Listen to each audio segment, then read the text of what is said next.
So by the year 2050, for the first time in basically all of human history, the family tree for literally hundreds of millions of people is going to look more like a pole. A pole, yeah. Right? Just a straight vertical line. Right. I mean, I want you to imagine a single young adult, right? Like someone living in a massive city like Beijing or Shanghai today.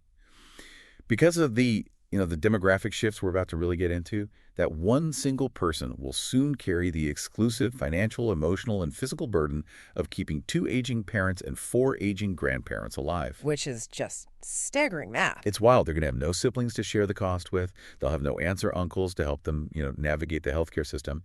The sprawling horizontal family tree that we're all sort of used to has been severely pruned into this single precarious vertical line. So today we are looking at the tectonic plates of the global family and why the traditional nostalgic family you might be picturing in your head right now is, structurally speaking, effectively dead. Yeah, it is a profound shift. Yeah. And to really understand the magnitude of it, you have to realize that we aren't just talking about sociology here. We are talking about the very foundation of population health. Exactly. The family is not, it's not some sentimental painting hanging on a wall, It is the load-bearing structural wall of the building itself. If you ignore the wall, the whole public health infrastructure collapses. Right. So welcome to this deep dive. Today, we are unpacking Chapter 10.1 of the Oxford Textbook of Global Public Health, which is titled The Changing Family, authored by Gavin W. Jones. Yes, and our mission for this deep dive is explicitly clear. We are moving far beyond the rote memorization of demographic trends here. Whether you're a medical student prepping for boards or a junior doctor working in a community clinic, maybe a public health trainee, or even a practicing clinician, just to try and understand the social determinants affecting your patients. Consider this your active reading companion. Absolutely. We are here to build clear conceptual frameworks. That is the goal. We're going to trace the pathway from structural societal shifts, right? So how changes in society lead to exposure to entirely new risks, to the resulting health outcomes, and ultimately to the massive system impact on healthcare infrastructure. Because you cannot treat a patient effectively if you don't understand the shifting foundation of their daily existence. Exactly. You just can't. We're going to help you structure the text, connect the dots, and truly understand the why and the how behind all this epidemiological data. So, to begin, we really have to start at the foundation. And to understand where global families are actually heading, we first have to aggressively debunk a massive misconception about where the smartest people in the world, where they thought they were heading. Yeah, we have to rewind to the mid-20th century for this. This brings us to a highly prominent sociologist named William Goode. So in the 1950s and 60s, Goode was essentially the doyen of family sociologists. He looked at the world through the lens of early modernization theory. And he advanced this very famous, very influential theory that as the entire world modernized, as it industrialized and urbanized, all global family systems would inevitably converge into one single model. And what was the model? Let me guess, like a 1950s American sitcom family. Essentially, yes. Unbelievable. I mean, he predicted a convergence into the Western-style nuclear conjugal family system. The assumption back then was that modernization inherently equaled Westernization. Right. Goode really believed that the massive, complex, extended kinship networks of sub-Saharan Africa or the multi-generational joint families of South Asia, that they would eventually just melt away under the heat of capitalism and industrialization. Leaving behind the neat, independent little nuclear family unit. Exactly. Parents and kids living in a house separated from the broader clan. But reading the textbook, it becomes immediately and abundantly clear that Goode was entirely spectacularly mistaken on this point. I mean, the convergence just never happened. It did not. And this is a crucial foundational point, like a real paradigm shift for anyone studying global public health today. You have to understand that family systems in different regions of the world must be studied in their own right. They aren't just on a delay. No, exactly. You cannot take European concepts of marriage or household economics or parenthood or kinship and just slap them onto African or Asian families, assuming they are just lagging behind the West. It simply fails analytically. Because the starting points are fundamentally different. Right. The starting points are different, the deeply ingrained cultural scripts are different, and the current trajectories are entirely different. I mean, a nuclear family in a Swedish suburb functions entirely differently and transmits health risks entirely differently than a nuclear family in a newly industrialized city in Indonesia. Yeah. But just because they aren't converging into a Western model, that doesn't mean they're static either. The text spends a lot of time outlining the massive macro drivers that are reshaping families globally, even if they're reshaping them in totally different directions. Absolutely. The forces of change are pervasive, they're unprecedented in human history, and they are accelerating. First and foremost, we're looking at rapid, massive urbanization. Right. We aren't just talking about people moving to cities, we are talking about entire populations becoming overwhelmingly urban. Latin America and East Asia are now heavily urbanized. Even in places like Indonesia, which historically was a profoundly rural agrarian society, Yeah. they have crossed that critical 50% urban threshold. And the public health implications of that are staggering. Because when you move from a subsistence farm to a megacity, the economic imperatives of your daily life change completely. On a farm, a large family is a labor force. Right, they help with the work. Yeah. But in a city apartment, a large family is an immense financial liability. Precisely. The economic utility of children totally inverts. And then you combine that immense urbanization with globalized neoliberal economic structures. These are economic systems that prize labor flexibility, mobility, and efficiency. Right. And one of the most significant impacts of this is the drawing of women out of the traditional domestic sphere and into the paid formal workforce. However, this often happens under conditions of lessened job security and incredibly high economic pressure. So you have urbanization, you have the shifting economic role of women, and the text also mentions technology as a massive macro driver here. Yes, specifically high-speed transport and digital communication. Okay, right. High-speed transport shrinks geography, allowing family members to migrate for work across the country or across the globe while still physically returning home occasionally. And social media and instant messaging allow these expansive, intricate family networks to be maintained virtually in real time. Just wild to think about. It really is. But crucially for our field for public health and medicine, the most disruptive driver is actually medical technology itself. You mean the medicalization of the human lifespan? Things like life extension and reproductive control. Exactly. The ability to artificially extend life through pharmaceuticals, surgical interventions, and chronic disease management completely changes the back end of the family timeline. Right, people are living way longer. Exactly. And on the front end, the advent of reliable contraception has allowed humanity to entirely decouple sexual intercourse from conception. These technologies don't just solve individual medical problems, they fundamentally alter the structure, the size, and the timeline of the family itself. Yeah, that makes sense. So I want to zoom in on how these structures actually operate on the ground, because the text spends a significant amount of time contrasting different kinship systems, particularly looking at Asia as a case study. And as I was reading this, trying to build a conceptual framework, I kept thinking of these different kinship systems like corporate structures. Oh, that's an interesting analogy. Walk me through how you're visualizing that. Well, tell me if this makes sense from an epidemiological standpoint.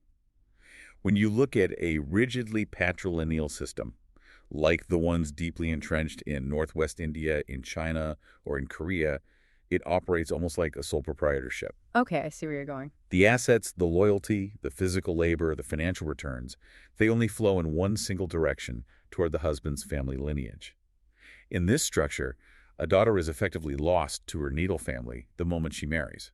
She goes to work for the competing firm, so to speak. Yes, that's a very accurate way to describe it. But then you look at a bilateral kinship system, like the one we see in most of Southeast Asia, places like Thailand or Indonesia. That operates much more like a joint venture.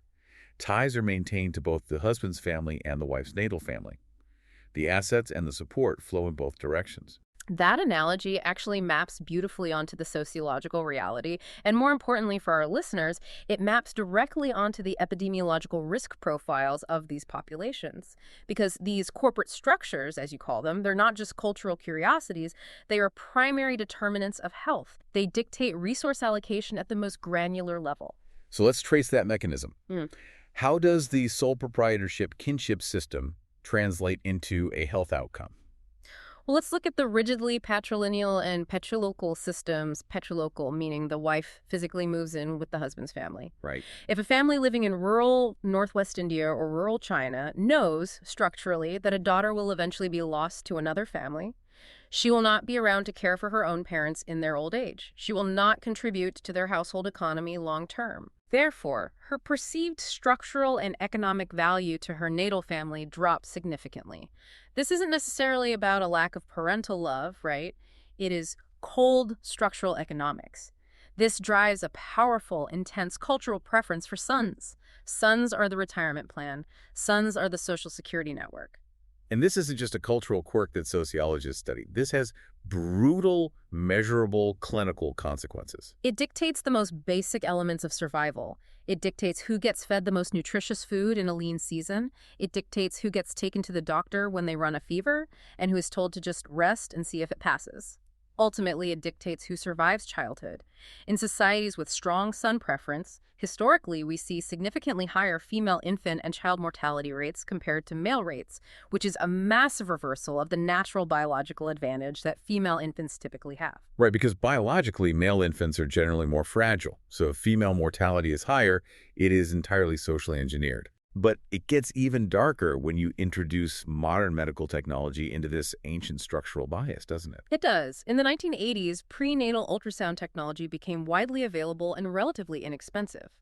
Now, in a Western context, ultrasound was viewed primarily as a tool for monitoring fetal health. Right, making sure the baby is okay. But when you drop that technology into a rigidly patrilineal system with a deep economic imperative for sons, it becomes a tool for demographic engineering. This structural reality manifested rapidly as widespread sex-selective abortion. This is the tragic, highly documented phenomenon of the missing girls in massive swaths of India and China. Because the medical technology suddenly allowed them to act on the structural bias before birth, rather than relying on neglect after birth. Exactly. The natural sex ratio at birth is generally around 105 boys to every 100 girls. In regions with heavy sex-selective abortion, we saw those ratios skew wildly, sometimes to 115 or 120 boys for every 100 girls. That's just a huge distortion. It is an incredible example for public health trainees of how an exposure, in this case, the introduction of a new medical technology, interacts with a pre-existing structural confounder, the patrilineal kinship system, to produce a massive population health outcome. Millions of missing women, which decades later leads to entirely new societal crises, like millions of young men unable to find partners, driving human trafficking and social instability. Now, contrast that entirely with the joint venture model. You mentioned the bilateral kinship systems of Southeast Asia. Right. So in a bilateral system, because a woman maintains very close active ties to her natal family after marriage, she remains a vital part of her parent's social and economic safety net. Therefore, there is a desire for children of both sexes. A daughter is just as likely, if not more likely, to care for aging parents as a son. The structural bias against females is largely removed. And the data backs this up perfectly, right? Because the text notes a fascinating epidemiological tell. It points out that the only part of Southeast Asia that suffers from heavily distorted sex ratios due to sex-selective abortion is northern Vietnam. Right. And why is that? Because northern Vietnam, due to heavy historical Chinese influence, is the one area of Southeast Asia where the population generally follows a patrilineal system rather than a bilateral one. The exception literally proves the rule. The kinship structure is the definitive variable. Furthermore, this bilateral system acts as a profound safety valve for women's health. Ah, so. Well, if a marriage turns abusive, or if it is simply unsatisfactory and draining, a woman in a bilateral system still has her natal family network fully intact to fall back on. They haven't given her away. This structural reality greatly facilitates the option of divorce and provides a physical safety net, which has massive implications for reducing intimate partner violence and improving maternal mental health. This perfectly illustrates the mission of this deep dive. Because if you are a medical student, you don't just memorize the trivia fact. Northern Vietnam has skewed sex ratios. You need to understand the causal chain. Kinship structure dictates asset flow. Asset flow dictates the perceived economic value of a child. The perceived value interacts with available medical technology, and that interaction creates a population-level health outcome. Exactly. It's all about the mechanism. And while we are on the topic of women's roles in economic flows, we have to talk about one of the most pervasive modern health risks, the double shift. Right. As we discussed, changing gender roles, urbanization, and intense neoliberal economic pressures have propelled millions of women into the paid formal workforce globally over the last few decades. But the cultural expectations inside the home haven't evolved at nearly the same pace. Not at all. So you have a scenario where a woman finishes her 8 to 10-hour shift at the office, the hospital, or the factory, and then she commutes home to begin a second, entirely unpaid shift. She remains the primary party responsible for child rearing, elder care, cooking, and household management. The sole proprietorship at home hasn't updated its HR policies. That's a good way to put it, yeah. And this takes a severe chronic toll on both physical and mental health. The exhaustion, the sleep deprivation, and the chronic stress of this double shift is a massive, often undermeasured public health issue. It heavily influences maternal depression rates, cardiovascular risk profiles due to sustained cortisol levels, and the overall emotional functioning of the family unit. When the structural wall is bearing twice the weight it was designed for, it begins to crack. So, if the internal structure and the economic flow of the family are fundamentally changing, the sheer physical size of family is also plummeting. Let's look at the next major theme in the text: smaller families and the shrinking network. If the structures dictate who gets resources, the size of the network distributing those resources is undergoing a dramatic shift. And the text makes a really sharp, crucial distinction right away between household composition and family composition. Yes, and this is a vital distinction for public health surveillance and epidemiological research. You have to define your terms. A household is strictly defined as who lives under one physical roof and shares domestic arrangements. A family is the functional, emotional, and economic network of support, whether they live together or not. And we have seen an absolute explosion in solitary living one-person households, particularly in the West. Yeah, the numbers in the text are wild. Back in 1950, only about 10% of households in Europe were one-person households. Today, it is hovering around 30% in the UK and a staggering 40% in countries like Sweden. 40% of residential units contain just one human being. If you just look at that household data, it sounds like a terrifying epidemic of total isolation. It sounds like a public health catastrophe of loneliness. But that is exactly where we have to be careful as clinicians and researchers not to conflate household with family. The text introduces this wonderful, highly relevant sociological concept called intimacy at a distance. Just because someone lives alone in an apartment in Stockholm or London, or just because a couple is residentially nuclear in an American suburb, does not necessarily mean they are functionally isolated from their extended kin. Right, because of the high-speed transport and digital communication technologies we mentioned earlier. Exactly. Families might be spread across different cities, different borders, or even different continents, but they are functionally extended and deeply connected via WhatsApp groups, daily video calls, and regular financial remittances. The physically absent members are still heavily involved in household functioning, emotional support, and critical health decision-making. Exactly. A grandmother living alone in a rural village might be receiving daily calls and weekly money transfers from her children working in the capital city. She is a solitary household, but she is deeply embedded in a family. However, even when you account for intimacy at a distance and these digital lifelines, we cannot escape the mathematical reality. The absolute number of relatives, the raw node count in the network, is shrinking globally because of the plummeting fertility rates. The drop in the total fertility rate, or TFR, let's define that quickly for the trainees. TFR is the average number of children a woman would have over her reproductive lifetime based on current age-specific fertility rates. Right. The critical number to remember is 2.1. That is the replacement rate. If a population has a TFR of 2.1, the population size remains stable. Anything below that, and the population will eventually begin to shrink. And the numbers the textbook provides are staggering. They are. Over the past 3 decades, we've watched the bottom fall out. Europe as a whole dropped from a TFR of 1.9 down to 1.6. East Asia plummeted from 2.6 down to 1.6. Latin America went from 4.2 down to 2.2, barely at replacement. The only major region holding out and driving global population growth is sub-Saharan Africa, which is still hovering around a TFR of 5.0. To visualize what this actually means on the ground, the text uses Thailand as a striking example. It notes that average household size in Thailand dropped from 5.8 people in 1970 to a projected 3.3 in 2015. So historically, a person growing up in Thailand might have had 5 siblings, 10 aunts and uncles, and 60 first cousins. It was a sprawling, redundant safety net. Today, that expansive network is vanishing in a single generation. Which leads us directly back to your hook at the beginning of this deep dive.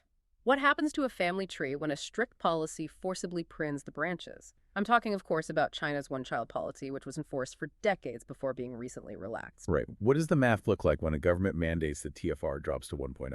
Well, demographers refer to this as the 4-2-1 syndrome. It is a terrifying mathematical reality. When a society enforces or even organically adopts a strict one-child model over multiple generations, you entirely eliminate the horizontal branches of the family tree. Wow. Yeah. The child born has no siblings. When two of these only children grow up and marry each other, they obviously have no nieces or nephews. Their eventual child will have no aunts, no uncles, and no cousins. The extended family literally disappears from the societal fabric. It is just a vertical line. And look at the immense pressure of that vertical math.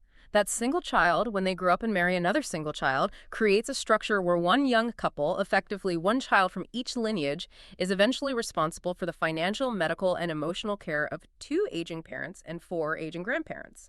One couple bearing the weight of six elderly adults. That isn't just a tough family dynamic. That is a macroeconomic time bomb and a catastrophic public health crisis waiting to happen. I mean, how does one 35-year-old navigate hospital visits, dementia care, and financial support for 6 different seniors while trying to work a full-time job? They can't. They can't. It is an inverted population pyramid, and structurally, it is highly unstable. Now, China is the extreme example due to draconian state policy. But here's the fascinating and alarming part. We are seeing ultra-low fertility driven by voluntary individual choice in places all over the globe, like South Korea, Japan, Brazil, and Iran. Which begs the obvious question. If the downstream burden of this 4-2-1 syndrome is so incredibly high, why are hundreds of millions of people voluntarily choosing this? Why have so few kids? It comes down to a well-documented economic mechanism known as the quantity-quality trade-off. This is a core theory of human capital investment. In a highly competitive, modernized urban economy, parents and the governments that shape their incentives realize that to give a single child a realistic chance at economic success, they must invest massive, unprecedented amounts of resources, time, and money into that child's development. We're talking about exorbitant housing costs in good school districts, private tutoring, university tuition, extracurriculars. They are maximizing the quality of the human capital. Correct. And because maximizing the quality is so resource intensive, they simply cannot afford the quantity. You cannot pay for elite university tuition for 5 children. The trade-off has been resoundingly resolved by the global middle class in favor of quality. But the downstream epidemiological effect is a society with very few young people available to generate tax revenue and provide physical support for the rapidly expanding older generations. So we have fewer kids and fundamentally smaller households. But how are these households even forming in the first place? If you're investing all this capital into your own education and career, how does that change the timeline of when you actually pair up to start a family? Because you can't have this massive delay in childbearing without fundamentally fracturing how and when people get married. This brings us to the next major shift. Delayed marriage and the rise of cohabitation. Because the way people pair off has completely transformed. Oh, absolutely. If we look primarily at the West, the golden age of marriage is completely dead. The 1950s to 1970s norm. Yes, that brief historical window where almost everyone married young in their early 20s and stayed married for life, it is gone. It has been replaced by a massive delay in the age of first marriage and a corresponding meteoric rise in cohabitation unmarried couples living together. But what is vital for a public health professional to understand is that the West is not a monolith. The patterns of cohabitation diverge wildly. Right, the text breaks this down beautifully. Let's look at the Nordic and French model first. In places like Sweden or France, cohabitation is incredibly prevalent, almost universal before marriage, but it is highly stable. It essentially functions legally and socially, just like a formal marriage. Right. Couples buy houses together, they have multiple children together, and they stay together for decades, often without ever signing a marriage certificate. It is an alternative to marriage, but it provides the exact same stable environment for child rearing. But then you contrast that with the United States model, which is a real demographic outlier in the developed world. How so? Well, Americans usually tend to partner up, move in together, and have children at slightly younger ages than their Western European counterparts. But their unions are incredibly fragile. American cohabitation is characterized by high rates of dissolution. There is a culture of what sociologists call expressive individualism, the prioritization of personal emotional gratification, self-discovery, and happiness over societal obligation. Okay. You combine this individualism with a paradoxical high rate of traditional religiosity, and you get a unique American culture. Americans heavily revere the ideal of marriage, but they cycle through actual partners very rapidly. The text notes that in the U.S., about 41% of births were non-marital in recent years.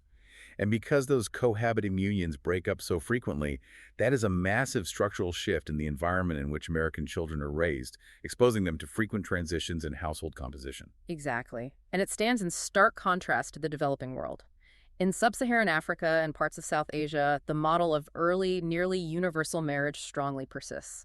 The text notes that over a third of women aged 20 to 24 in these regions were married before age 18. The transition to adulthood is still abrupt. But Asia itself is totally split on this issue, isn't it? The divergence across the Asian continent is wild to read about. On one side, you have East and Southeast Asia, places like Japan, South Korea, Taiwan, Thailand. They are completely abandoning universal marriage. You're seeing massive delays in the age of first marriage, often pushing into the 30s, and huge, unprecedented rates of permanent singlehood. And on the other side, You look at South Asia, specifically India, and the institution of arranged marriage remains fiercely, stubbornly enduring. yeah, this is one of the most striking demographic puzzles in global public health. I really have to pause and reason through this because it challenges the core premise we established earlier. Hold on, it doesn't track. We just said that urbanization and economic development disrupt traditional marriage patterns. Right. India is an economic powerhouse.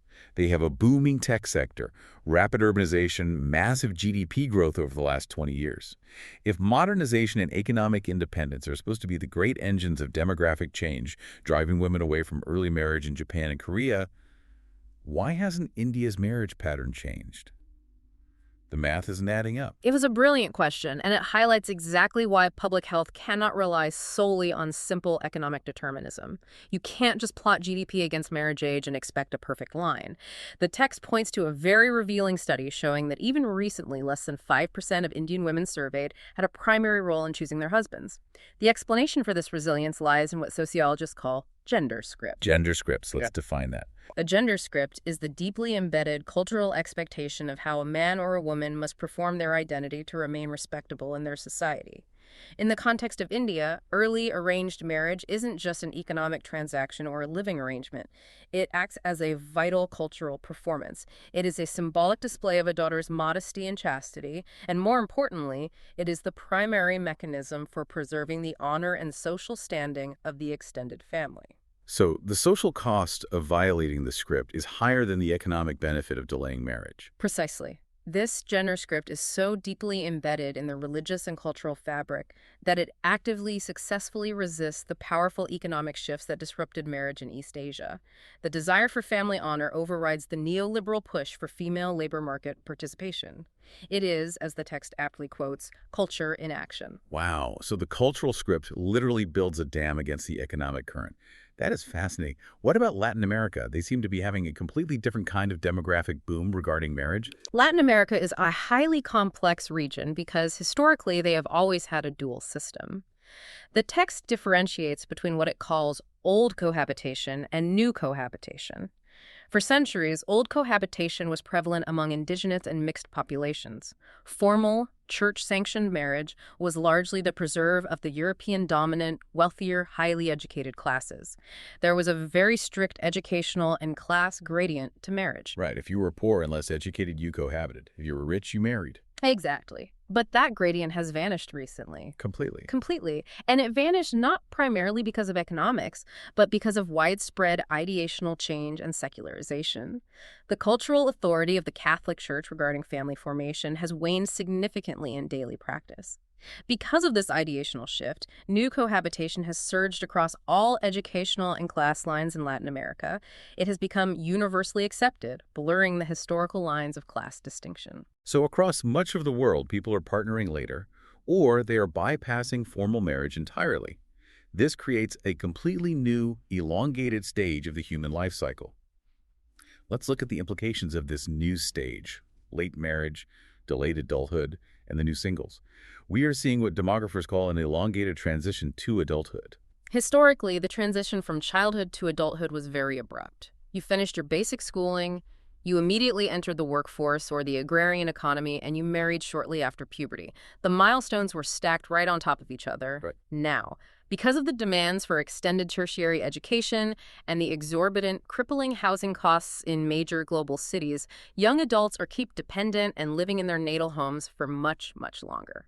The traditional milestones of adulthood, financial independence, homeownership, marriage, parenthood are severely delayed across the US, Europe, and heavily in Asia. I really like to think of this extended adolescence like a massive waiting room that modern society has built, but completely forgot to furnish. Oh, I like that metaphor. Elaborate on the waiting room concept. Well, think about the biology versus the sociology. Biological puberty hits at, say, 12 or 13 years old. In the past, marriage and adulthood followed shortly after, maybe at 16 or 18. The biological maturity and the social maturity were somewhat aligned. But now, puberty is still at 12, but marriage and financial independence might not happen until 30 or 35. So we have created this 15 to 20-year gap, this massive waiting room where young people are biologically mature, sexually driven adults, but socially and economically, society is still treating them as dependent children living in their childhood bedrooms. That is an excellent, highly visual analogy, and it leads directly into the core of our epidemiological analysis. We can call this public health implication 1, the adolescence gap. This extended, unfurnished waiting room creates a prolonged, multi-decade exposure period to premarital sexual activity. And here's where the massive public health hazard kicks in. Right. You have a massive population of young adults who are highly stimulated by globalized, easily accessible, sexually explicit media on their smartphones. But in many of these transitioning societies, the text uses Indonesia as a prime case study. Conservative religious and ethnic forces vehemently prevent the state from providing any formal, realistic sex education in schools. The cultural script pretends they aren't having sex because they aren't married. So to summarize the risk profile, they are biologically driven, they are highly stimulated by media, they are completely uneducated by the state regarding protection, and they are economically delayed from entering traditional marriage. That is a devastating recipe for immense confusion, soaring rates of unintended pregnancies, unsafe abortions, and epidemics of sexually transmitted infections. It is a profound, entirely structural health risk. We have engineered a society that maximizes their risk exposure while denying them the tools for mitigation. And this brings us to public health implication 2 of the waiting room biological clocks versus emotional maturity. Because when they finally do secure the job, get the apartment, leave the waiting room, and decide they are ready to have kids, human biology hasn't paused just because the economy was bad. Exactly. The paradox of delayed childbearing is a trade-off of risks. On one hand, parents who wait until their mid to late 30s to have their first child are undoubtedly more emotionally mature, more financially stable, and often provide a more enriched cognitive environment for the child. The psychological and economic risks are lower, but the biological risks rise sharply. The window of opportunity for having a family, especially if they want a second child, shrinks to almost nothing. Female fertility begins a significant decline after 32 and a steep drop after 37. And this creates a massive system impact on healthcare infrastructure. Because of this biological reality, we see a skyrocketing reliance on assisted reproductive technologies, or RT, and in vitro fertilization, IVF. Which, while medically miraculous for many families, carry their own entirely new set of downstream public health risks that we have to manage. Yes. IVF is not a benign procedure. It involves intense hormone therapies, and it significantly increases the likelihood of multiple gestations, twins, or triplets. Oh, right. Multiple pregnancies carry much higher risks of maternal morbidity, like preeclampsia, and they vastly increase the rate of premature births. This translates directly to higher demands on incredibly expensive neonatal intensive care units, or NICUs, and potential long-term chronic health and developmental problems for those premature children. We are using highly advanced, expensive medical technology to solve what is essentially a sociological and economic delay, but in doing so, we create entirely new epidemiological challenges. So we have delayed marriage and delayed childbearing. But what happens when these marriages, which started much later, eventually fail?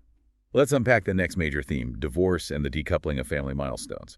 We often think of high divorce rates as a uniquely Western phenomena, but East Asia is really catching up, aren't they? Dramatically so, and at an incredible speed. For a very long time, divorce in Asia was statistically negligible, and in South Asia, like India, it largely still is. Why? Because overwhelming female economic dependence and intense, crushing social stigma mean that leaving a marriage simply isn't a survivable option for many women. They are locked into the proprietorship. But in East Asia, in Japan, in South Korea, in urban China, we are seeing a sharp, undeniable rise in divorce rates. The text highlights a statistic that I found mind-blowing. It notes that in Japan, based on current trends, 1/3 of all marriages may now end in divorce. That completely shatters the Western stereotype of the eternally stable, traditional Japanese family unit. What is the mechanism driving this sudden structural collapse? It's a combination of two powerful forces we've discussed: women gaining independent economic power and the anonymity of massive urban centers. Historically, the intense cultural pressure to remain in a disharmonious or even abusive marriage for the sake of family honor was enforced by the tight-knit community. But that pressure dissolves when you live in a massive, anonymous megacity like Tokyo and you have your own independent paycheck. The woman no longer faces starvation or total social ostracization if she leaves. The barrier to exiting the contract has been decisively lowered. Now, what about the West? We often hear media narratives about the divorce rate stagnating or even dropping slightly, particularly among millennials in places like the US or the UK. But the text points out a massive, glaring measurement blind spot in how we track family stability. This is a critical methodological point for any public health researcher analyzing data. In the West, official state-sanctioned divorce rates are becoming heavily flawed, almost useless indicators of actual relationship breakdown. Explain why. Why does the official data fail us? Because the official divorce rate entirely misses the dissolution of cohabiting unions. Remember earlier we discussed how prevalent cohabitation has become? If an American or British couple lives together for 10 years, buys a house, has 3 children together, and then the relationship falls apart and they separate, that profound family fracture, with all its associated economic and emotional trauma for the children, never shows up in a single divorce statistic. Because they were never legally married. Right, so they never legally divorced. And because cohabiting relationships have a historically much higher dissolution rate than formal marriages, relying only on official divorce statistics artificially masks the true rising rate of family instability in Western populations. The radar is only scanning for airplanes, but missing all the helicopters. Which perfectly sets up our discussion on the impacts of all this shifting structure. Let's look at non-marital childbearing and the impact on children. In much of Europe, we're seeing the culmination of what demographers call the second demographic transition. Yes. The first demographic transition was simply the historical shift from high birth and death rates to low birth and death rates as societies industrialized. The second demographic transition is much more profound sociologically. It is the complete systemic disconnection of sexual activity, marriage, and childbearing. For most of human history, those 3 things were a package deal. Now, you can easily have any one of those without the other 2. In the West, this transition is largely driven by that expressive individualism we mentioned, the relentless prioritization of personal autonomy, emotional gratification, and self-actualization over traditional institutional obligations. Whereas in East Asia, the massive delay in marriage and childbearing isn't so much about Western-style feel-good individualism, but about women actively, desperately escaping the restrictive, patriarchal shackles of the traditional corporate kinship structure. Exactly. You have completely different cultural drivers leading to very similar demographic outcomes on a spreadsheet. But this brings us to what is arguably the most emotionally charged, heavily debated question in the entire chapter and in public health generally. How does all this instability, all this decoupling and divorce actually affect the children? And I really want us to reason through this carefully, because we hear this narrative all the time in the media, in politics, and in casual conversation. Divorce ruins kids. Single motherhood is a disaster for child development. Is that a biological fact, a psychological inevitability, or is it an economic illusion?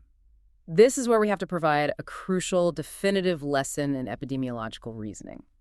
If you want to understand public health, you have to learn to disentangle the exposure from the confounders. Okay, let's pretend I'm a first-year epidemiology student. Walk me through that model. If you just look at the raw, unadjusted observational data, studies consistently show that children of solo mothers or children from highly unstable relationship backgrounds face higher risks of adverse behavioral, emotional, and educational outcomes compared to children in stable 2-parent homes. Okay, that makes sense. That is the raw correlation. But correlation is not causation. You have to ask the critical epidemiological question: is it the lack of a marriage certificate and the absence of a second parent that is inherently causing the harm? Or is it something else that is heavily associated with that single parent status? You're looking for the hidden variables, the confounding variables. Precisely. We have to run a regression model in our heads. When researchers carefully control for confounding variables, meaning they mathematically hold those other factors constant to isolate the true effect of the family structure, the picture changes entirely. The textbook references a massive longitudinal British study on this exact topic.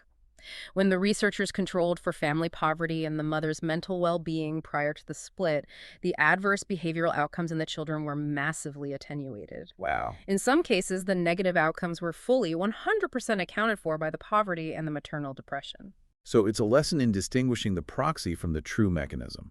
Divorce or single parenthood is often just a proxy indicator for a sudden, catastrophic plunge into poverty and the resulting extreme chronic maternal stress of trying to survive on one income. Exactly. It's the poverty, the food insecurity, the moving to a worse neighborhood, and the exhausted, stressed-out mother that are the primary mechanisms harming the child's development, not necessarily the family structure itself. If a single mother is well-resourced financially, has strong social support, and is emotionally stable, the child's developmental outcomes are vastly improved and often indistinguishable from two-parent households. The public health takeaway here is vital. If we want to improve child health, we must aggressively treat the root cause, resource deprivation, and maternal mental health, not just socially stigmatize the proxy of single parenthood. And we should briefly note that the context changes depending on where you are in the world. The text highlights the African context here. In sub-Saharan Africa, there are highly distinct patterns of family instability, largely driven by historical structures and massive labor migration, not just expressive individualism. In South Africa, for instance, a staggering number of children live apart from their biological fathers. Yes, the text cites data from 2007 showing that only 29% of children in South Africa were living with both parents. That's incredibly low. A massive portion of the population grows up in skip-generation households, raised by grandmothers while parents migrate for work.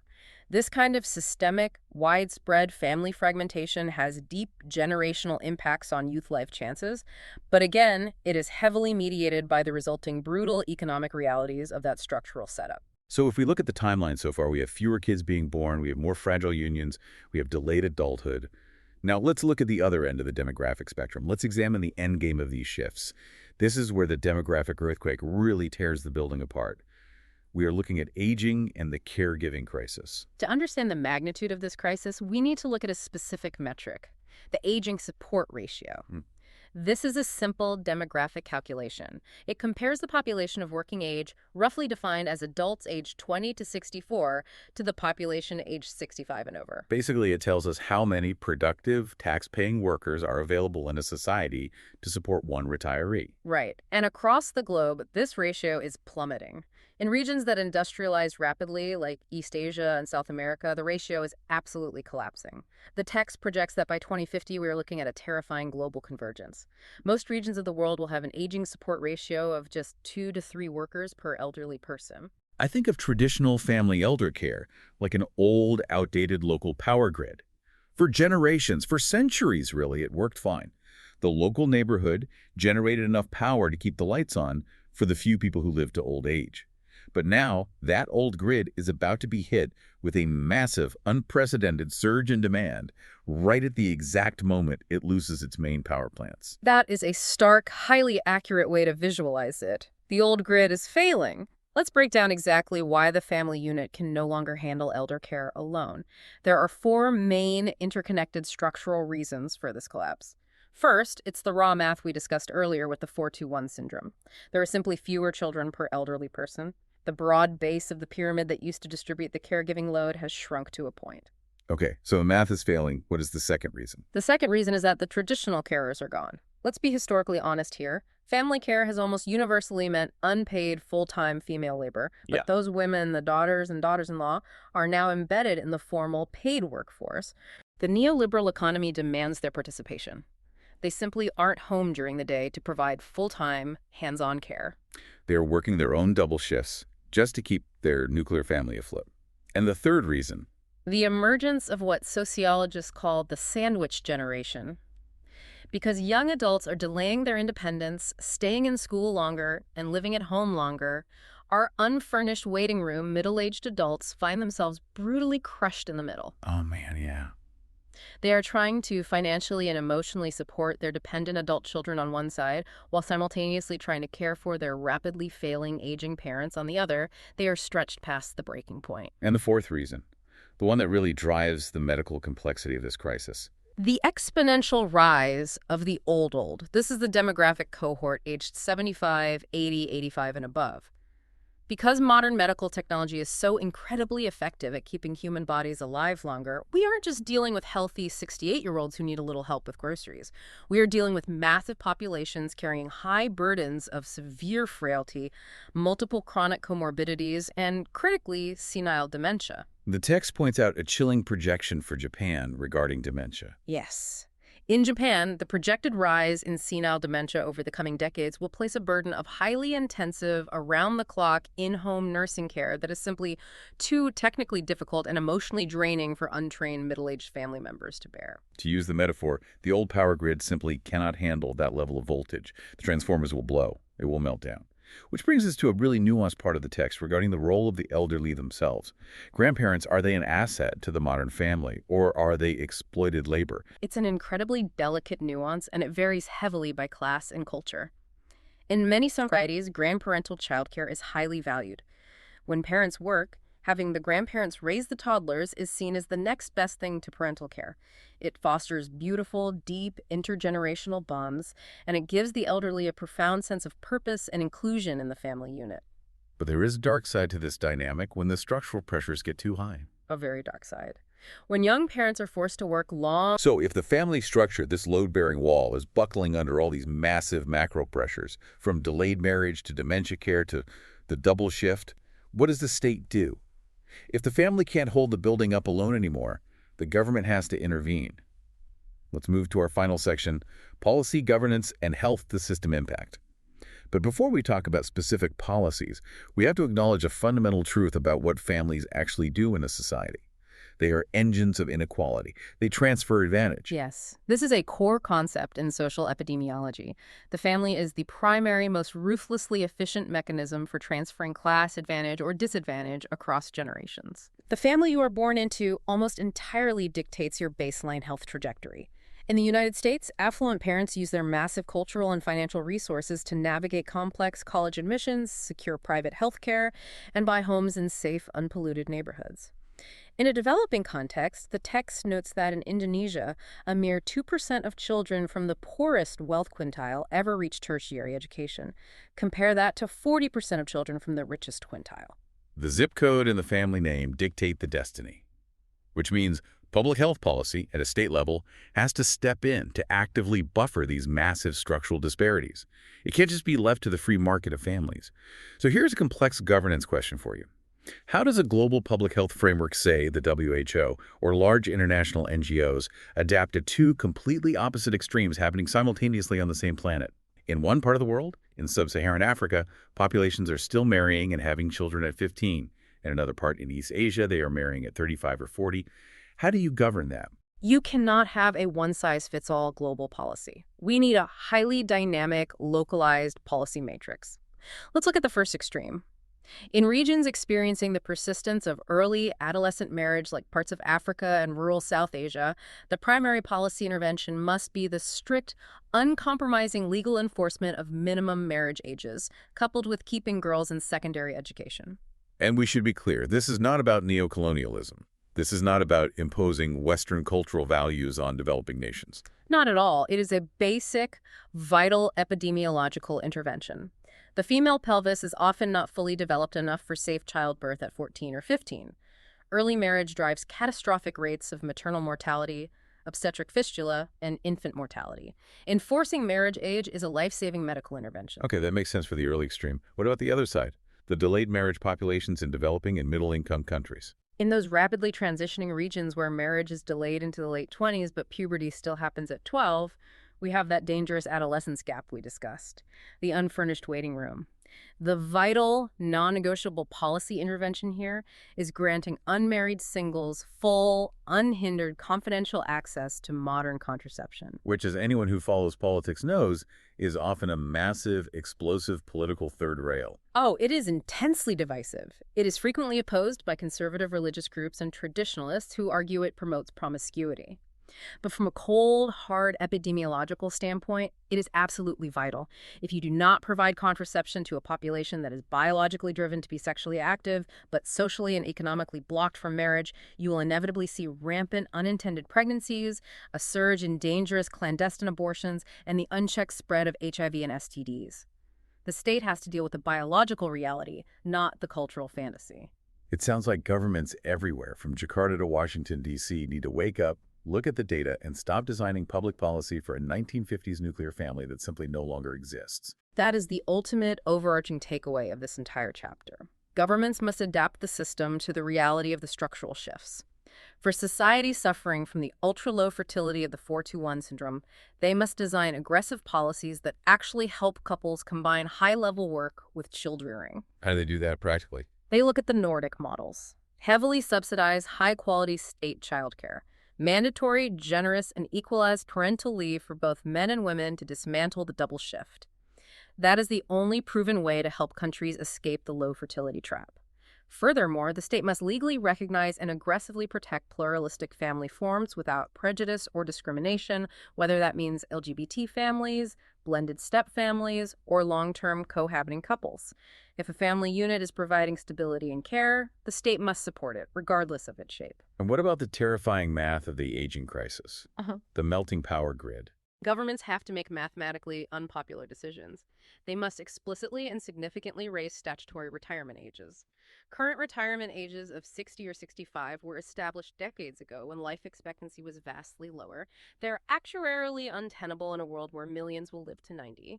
And most importantly, governments must heavily formalize and fund their intervention in elder care. We need state-sponsored home nursing, subsidized dementia facilities, and financial support for family caregivers. The family, as a private institution, can no longer be the sole safety net. The state must become a co-caregiver. So, what does this all mean for us? As we wrap up this extensive deep dive into the architecture of the modern family, I want to leave you with a provocative thought, something extending just a bit beyond the bounds of the textbook chapter for you to mull over in your own practice. As the traditional, biologically extended family physically shrinks, as the cousins and siblings vanish from the math, and as we disperse into massive, anonymous cities, what fills the void? Will the state ultimately have to step in, expanding its welfare and care system so massively that it becomes the primary kinship structure of the future?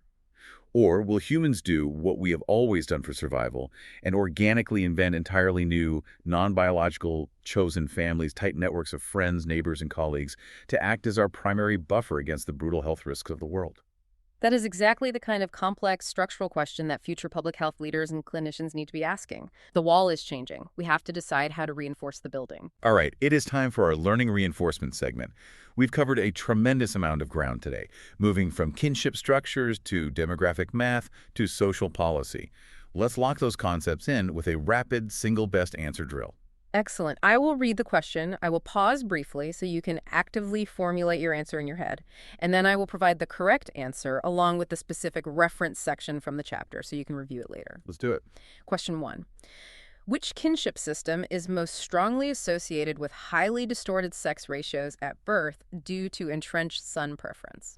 Okay, the answer is rigidly patrilineal systems, as historically seen in Northwest India and China.